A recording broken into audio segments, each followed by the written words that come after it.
It is past midnight in a freight yard outside Chicago, and a locomotive idles under sodium lights, exhaust curling into the cold air. A brakeman walks the line of cars with a lantern, checking couplers one by one, boots crunching on frozen gravel. Directly behind the engine sits a single car, no cargo, no load markings, doors sealed shut, completely empty. To anyone watching from outside the fence, it looks like a mistake, a wasted slot, a car waiting to be filled somewhere down the line. That assumption is wrong. That car was never meant to carry anything. Its emptiness is the entire point, and the reason touches almost every freight train in North America. Most people assume a train is just an engine pulling cargo in whatever order is convenient. Load it, hook it, go. But car placement on a freight train is not casual at all. It is calculated, regulated, and in some cases legally mandated, down to the exact position in the lineup. That empty car has a name. Railroaders call it a buffer car, or sometimes an idler car, and it exists because of something most people never think about: where the violence goes when something on the line goes wrong and who or what is forced to absorb it. Here's what's actually happening physically. A locomotive is the heaviest, most rigid object on the entire train. Tens of thousands of pounds of steel, engine block, fuel, and ballast, moving as one solid mass at speed with almost no give in its structure compared to the cars trailing behind it. When a train derails or collides, that energy doesn't disappear. It concentrates. The way force always concentrates at the stiffest point of impact in any collision. It slams forward into whatever sits at the very first coupling point behind the engine. That spot isn't just close to the crew cab, it is the single most violent location on the entire train during a crash. The place where crushing force is most extreme, most sudden, and most certain to occur. And that's the first hard twist. Ordinary intuition says the car right behind the engine should be the safest position on the train, closest to the crew, closest to the people in charge, somehow protected by simple proximity. The opposite is true. In a derailment, the first car behind the locomotive absorbs crushing force unlike anywhere else on the line, sometimes folding and telescoping under weight that hasn't even finished traveling forward yet. So railroads do something that sounds backward at first. They deliberately put nothing valuable there. Nothing flammable. Nothing toxic. Nothing alive, if it can possibly be helped. They put nothing at all on purpose every single time a train this size leaves a yard. That seems obvious until the scale comes into focus. A single derailment can involve over 100 cars and tens of thousands of tons of moving steel, carrying kinetic energy that engineers have compared to controlled explosions when everything goes wrong at once and momentum has nowhere left to go but sideways. A loaded tank car alone can weigh well over 100 tons, and a long freight train can stretch past 1.5 miles from the locomotive to the last car, meaning the crew at the front sometimes can't even see what's happening at the rear until a radio call or a sudden, violent jolt tells them something has already gone wrong far behind them. Multiply that across a rail network hauling chlorine, anhydrous ammonia, crude oil, and liquefied gas through thousands of towns every single day and night, often within a few hundred feet of houses, schools, and hospitals, and one car's position stops being a small logistics detail. It becomes a public safety variable for an entire continent, repeated identically on tens of thousands of trains a year without most residents ever noticing the calculation happening just outside their windows. This is where the hidden systems layer comes in. Buffer car placement isn't a habit passed down by tradition. It's rule, written into railroad operating standards and enforced with real regulatory consequences for getting it wrong. Rail authorities mandate minimum numbers of buffer cars between the locomotive, the crew, and certain placarded hazardous materials, with the exact count shifting depending on what's sitting inside the tank, how toxic it is by inhalation, and how it's classified on a hazard scale most passengers never see. A tank car carrying a poison by inhalation gas might require several buffer cars in front of it and behind it before the train is even legal to move, while a car carrying a less volatile chemical might need only one. Dispatchers and yard crews build trains the way someone solves a puzzle under deadline pressure, working around this invisible rulebook before a single wheel turns, deciding not just what goes on the train, but exactly where, car by car, based on what each one is carrying and what it's legally permitted to sit beside, sometimes reshuffling an entire train order at the last minute because one car's paperwork changed. And here's the part most people miss completely. The paradox doesn't stop at the front of the train. Plain instinct says the most dangerous cargo should go as far back as possible, as far from the crew as the train physically allows. Trained railroaders sometimes do the opposite. Certain hazardous tank cars get placed mid-train rather than at the very rear.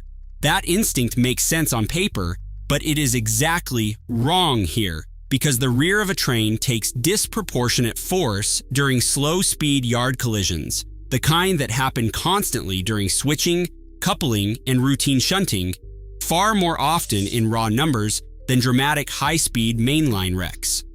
Spreading hazardous cars through the middle of the train, instead of stacking all the risk at one end, distributes danger more evenly across the whole length of track and gives derailment responders faster physical access to whichever specific car actually fails. None of this existed because someone sat down with a blank sheet of paper and designed it from first principles. It exists because of disaster, the way most hard safety rules in transportation usually do. In November 1979, a Canadian Pacific freight train derailed in Mississauga, Ontario, rupturing a tank car loaded with chlorine and forcing the evacuation of roughly 200,000 people, one of the largest peacetime evacuations in North American history up to that point. No one died, largely by luck and wind direction, but the gas cloud drifted over highways, hospitals, and homes, and the images of an entire city emptying out overnight made it impossible for regulators to treat tank car placement as a minor technical footnote anymore. Investigators combing through the wreckage traced the failure pattern back to where that tank car had been positioned in the train relative to the point of impact, and to how little protective spacing existed around it. That single incident, along with a string of similar derailments through the late 1970s and into the 1980s involving chlorine and ammonia tank cars in populated areas, forced regulators in both the United States and Canada to rewrite placement rules from the ground up, turning an informal industry practice into hard, enforceable law.